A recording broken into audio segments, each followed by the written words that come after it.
Hey guys, today we're here again with another old BMW. This one is an E30 M3 Sport Evo, which is kind of the best E30 M3 you can buy, which arguably to some people is the best M3 period. But yeah, so again, I'm not the biggest BMW guy. I guess I'm slowly starting to convert every time I drive one of these. But yeah, so I have this car for the weekend. I'm gonna drive it around, see what it is. We'll probably pick up Zach. He'll give us his info on it, because honestly, I don't know much about these. All I know is about 600 of these were made.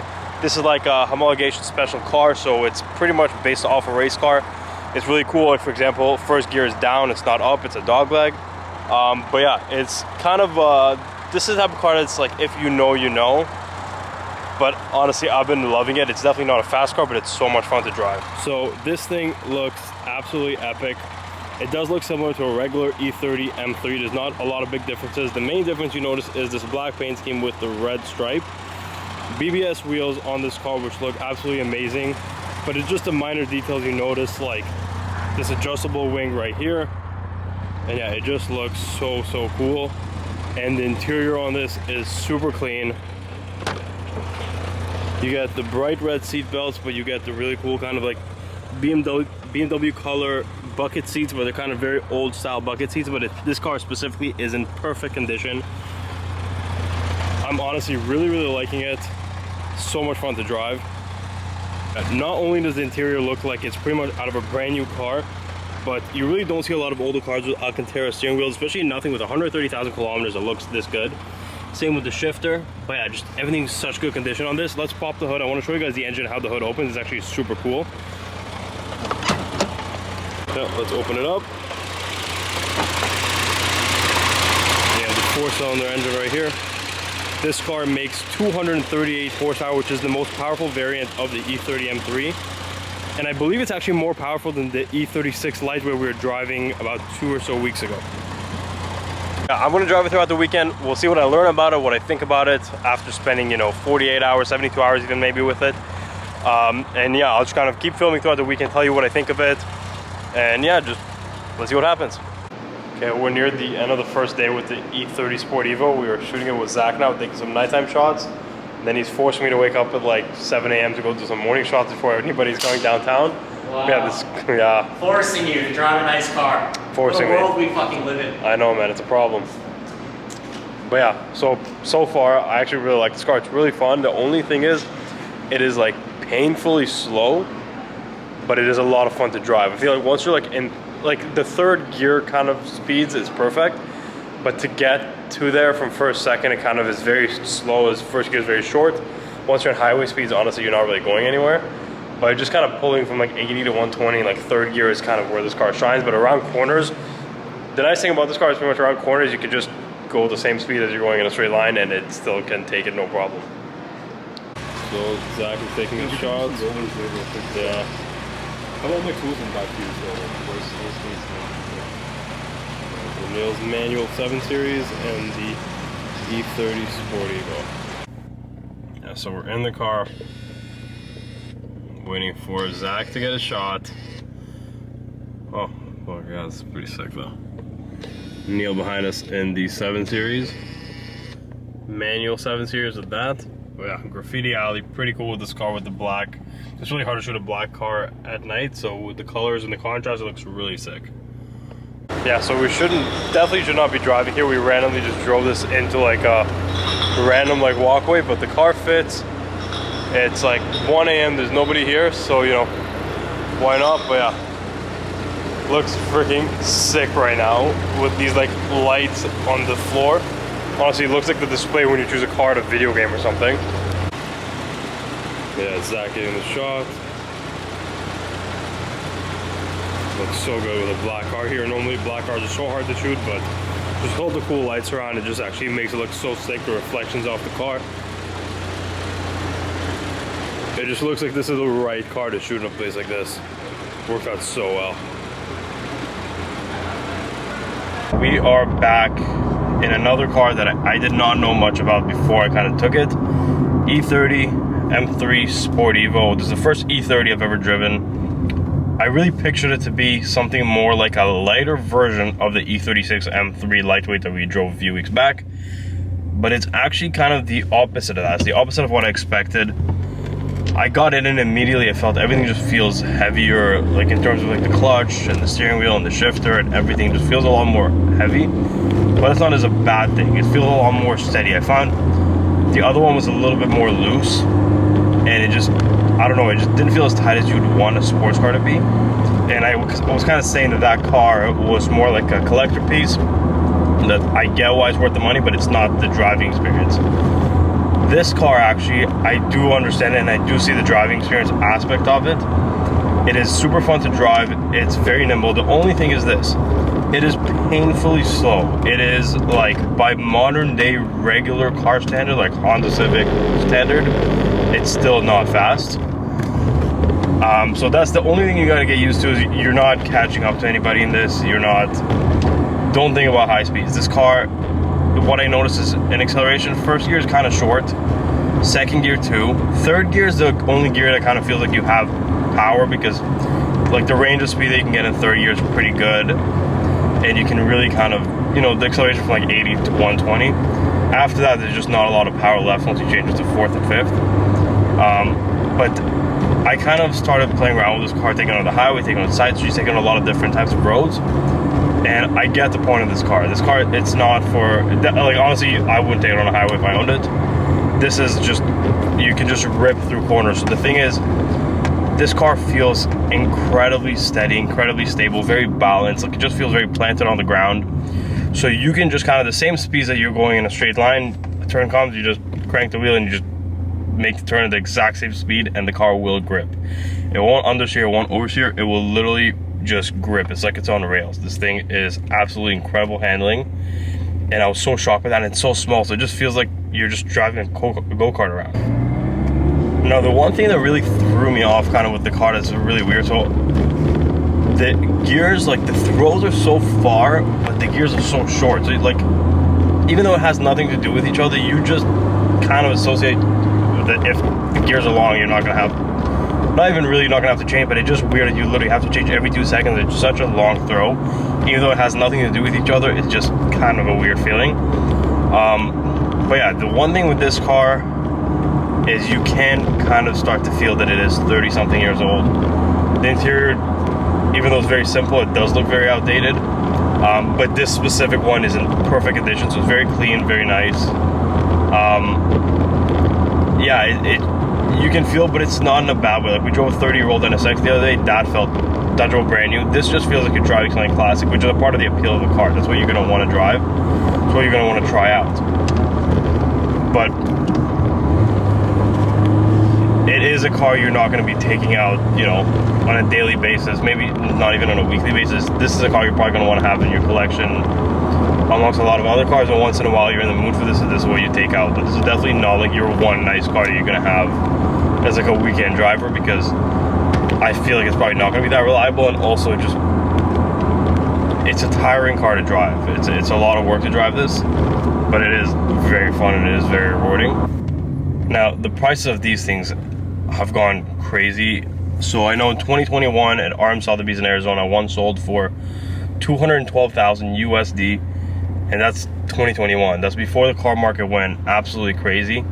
So nowadays, you know, a car like this could bring 250, maybe 300,000. It's crazy, but I don't think it's unrealistic for this car. I think it is actually justifiable, because you sit in this car, and whereas the E36 Lightweight kind of felt like a regular car where you just kind of, the looks of it are, you know, different and special, this, you sit inside automatically, these bucket seats, they feel a lot more aggressive. They hold you very well. And they're like the old school bucket seats, but they hold you very, very well. You have the Alcantara steering wheel, the Alcantara shifter, and it's a dog leg first, so you go down for first and then up for second.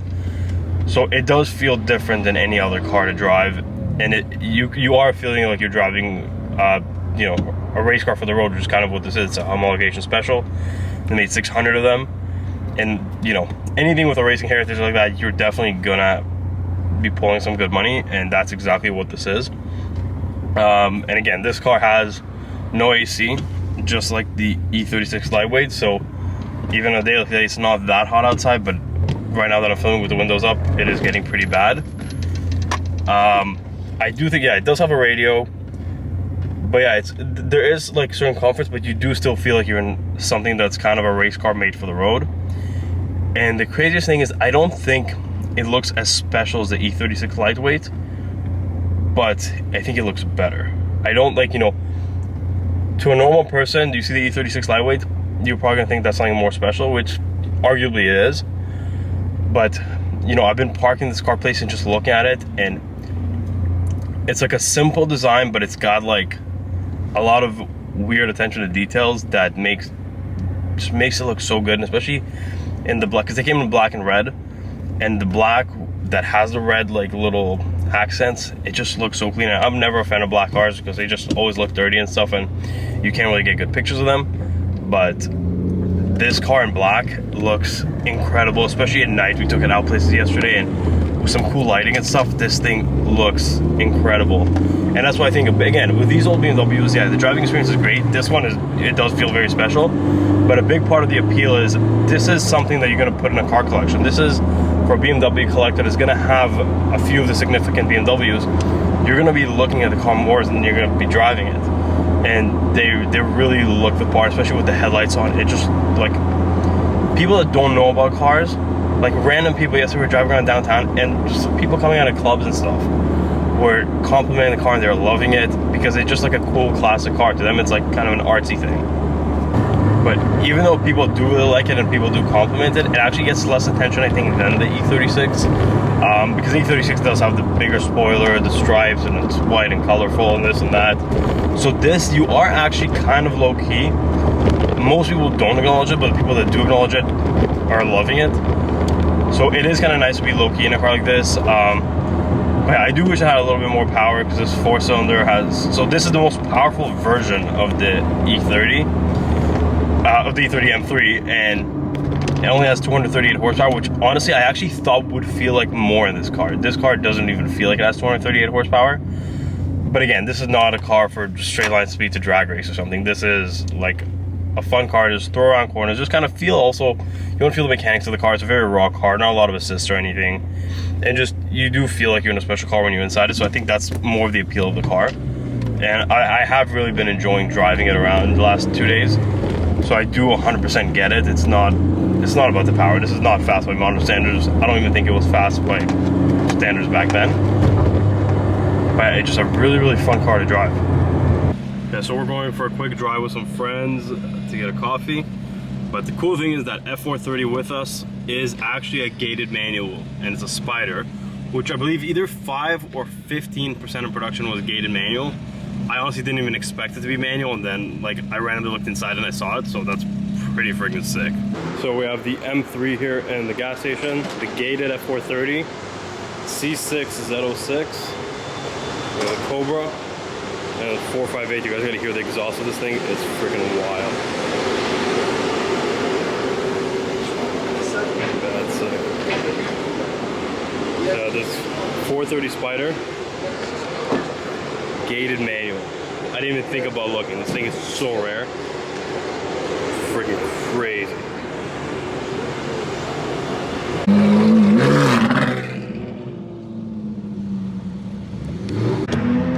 So we just made it to Kleinberg. I guess we're not the only supercars here. There's a Huracan coming the other way. Yeah, gonna head out of here. We have the Cobra, Joey's 458 that I sold him, C6 Z06 with the 7-liter, the gated 430 Spider, super rare, and the E30. But yeah, I'm gonna now probably head downtown. We're gonna meet up with Zach again. He knows a lot more about the car than me, so we can talk to him about the history of the car. And yeah, we maybe can go car spotting a little bit, see people's reactions to the car, and yeah, just see what happens. Okay, so just like last time, we pretty much had to bring someone who's more of an expert than me on these types of cars. He's already been out in the car with me yesterday, so Zach, what do you think of the car so far? Well, first, I'm not really an expert. Well, more than me. Maybe a bit more than you, just because I'm This is more your time, yeah. I'm older than you, so I know these older cars, but I don't really know M3s that well. But it's kind of the M3, right? Like it's like the special car. You know, E30 is like the first M3. This is like the first special version of the M3. Yeah. So it has a lot of weight there. No, it's cool, man. I don't really know what is that much different than a standard E30 in the interior. Well, I know, well, interior-wise, are the seats the same in the regular E30? I don't know. I feel like they wouldn't be this aggressive. This is actually the first E30 M3 I've ever been in. Me too. Yeah.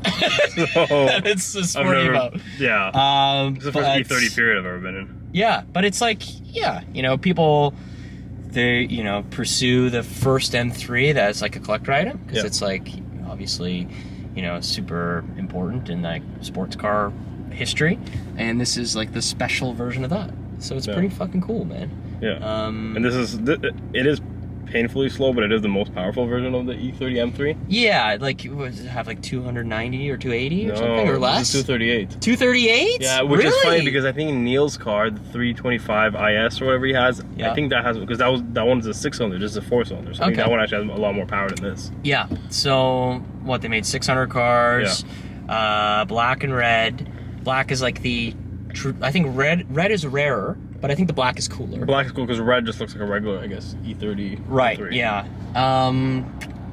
Yeah, it's got like the flared out fenders at the back. It's like wider. Bigger spoiler. Yeah, it's like a 3-position spoiler or something. Yeah. It's got a couple positions you can do. No, it's really special. Really cool. And it gets a lot of attention. In like a good way, because people look at it as like a tasteful sports car classic thing, and it's not this nobody douchey, hates you. Exactly. Yeah, no one hates you in this car. It's not loud, it looks cool, it's very vintage. You know, I was saying yesterday, it's a Kendall Jenner whip. It's something that you would fucking own, and people think that's cool. No, I like it. I like it quite a bit. It's pretty awesome. I love the steering wheel. The steering wheel is nice. Again, was this factory, the Alcantara? I don't know. Because I don't know if it was, but if it is, the problem with it is with 32-year-old Alcantara is, you know, obviously there's all the shit that gets soaked in there. So yesterday I got home, and I was about to go to bed, and like my hand just felt like nasty. So I go wash my hands, and you know sometimes you wash like a cloth and just like black comes out with the water. Sure. That came out of my hands. Like it was the only craziest thing I've time ever you've seen. washed your hands ever is after driving an E30. It's like, I guess I should wash my hands after driving this old fucking car. No, it's yeah, it's pretty cool, pretty special, man. I do like it. It's got this like plaque here. Yeah. The engine has the spark plugs, right? Like the red spark plugs on it, which is like a signature of it. I don't know. It's really cool. I do like it quite a bit. Yeah, I like it, and the handling of it, so it feels very different than the lightweight, because the lightweight, it actually did feel like it had some power and it was kind of fast in a straight line. Yep. But it felt very loose, kind of, and just all over the place. Whereas this is the opposite. This is very slow in a straight line, but the suspension is so tight and so balanced that, like, you know, you go off ramps and you just kind of turn the wheel, keep going the same speed you're going, and it will just grip. It's not oversteering, it's not understeering. It just kind of like it just goes. It's just it just looks sick too. It's just like such an iconic looking car. Yeah. It's like this and like the 190 Evo, the Mercedes. Like, so is this like a direct competitor to that? I think they raced in the same class, because the E30 M3 was like really good in racing. It won Nürburgring 24-hour, I think 4 times or something like that. Like, I was thinking of 190. That's. Oh shit! There we go. Yeah. What the hell? Okay. But yeah. I don't know if the Evo 190 and the E30 Sport Evo are direct competitors. You'd think they would be, because they're very similar. They would be. Like it is a very similar car. It's kind of the top version of each one. Yeah. So yeah, such a good looking car, really cool. And I like the E36 a lot, but I don't know. This just has that like super boxy kind of like. Not supposed to be aerodynamic, even though it was. You know, it doesn't look like it is aerodynamic. It probably isn't. But yeah, it's just a wicked car. Yeah. Really cool. And all like all the little details are so like classic BMW, like the sound the door handles make, or like when you close the door, like it's so German. But according to Neil, so that door close is only on the, I don't even know if necessarily on the Sport Evo or the M3s in general, but he said the regular E33 series feels a lot cheaper and not as solid as this. Oh, really? That's what he said. Okay, cool. I trust Neil. He knows everything about old BMWs. So he's the fucking expert. Yeah. But yeah, really cool. Probably, you know, if you talk to like a real M guy, this is in the top 3 M cars that people want to drive or experience, just because it's like so significant. The first M3, and just like Well, that's what I said. It's kind of the best version of the M3. That's not only first, but potentially, according to some people, would be known as the best. Yeah, yeah. Like a lot of purists. Yeah, a Genesis car, and just like, you know, it is like the start of that entire cult M3 world. Yeah, exactly. We all know those culty M3 people. Yeah, but they're good cars. They're very cool. So yeah, it's pretty. It's pretty awesome. Could use a bit more power, but definitely. But I have to be able to buy these. Like, not the Sport Evos, but the E30s. Like they don't keep them so invented. Oh, I know that guy. But I have to be able to buy these. They don't keep them stock. Yeah. Well, like a Sport Evo. Not a Sport Evo, obviously you would. Yeah. But yeah, like a regular. I don't even know if necessarily an M3, but like the E30s that people just they mod the hell out of. Yeah. Oh, E46. Oh, I wonder if that guy knows what this is. Yeah. No, I like it. I like the E30. You know, if I had all these M3s, or if I had like a selection of cars, I probably wouldn't drive this car a lot. I just think it looks badass. It looks. I would drive it, but it's weird. It's a very like weird situations when you drive it, because honestly, we're downtown right now, but I would not want to drive this car downtown. It feels very finicky downtown. Like the clutch doesn't like it. Just like the car does not like being in traffic. Okay. Highway feels like the speeds are too fast for the car, and the car just revving too high. Yeah. Like you gotta find like just the right roads for this car. Country roads. Yeah. But it's just I don't know. Around here, you don't really have those. No, this is not. It's not a Canada car. It's not. It's not. It's like a Germany. Everything's twisty over there. Yeah. Every like normal stupid country road is twisty. Yeah, no, I like it, but for me the standout is the looks. I think it just looks well, I think both this and the Lightweight were kind of the cars you'd want to just park in your collection in the corner, well lit, just look at them. Yeah, no, it's cool. This and a 190, dude, that's all you need. Yeah, I feel like the 190 would be better to drive.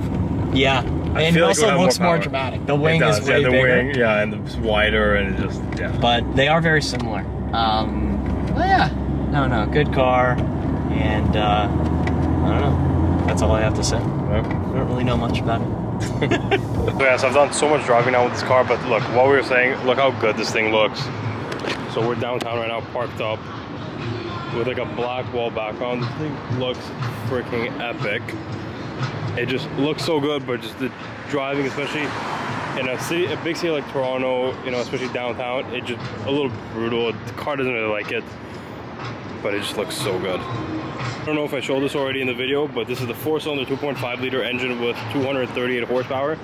So this little engine is actually the most powerful variant of the E30 M3. The hood, you just gotta lower it right here. You leave it, go to the front. You're just gonna give it a good push.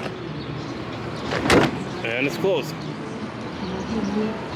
Okay, so after about 2 days with the E30 Sport Evo M3, I do kind of understand why this car is going for, you know, last public sale that I kind of found was $212 US. So now with the current market, I'd say somewhere between $250,000 and $300,000.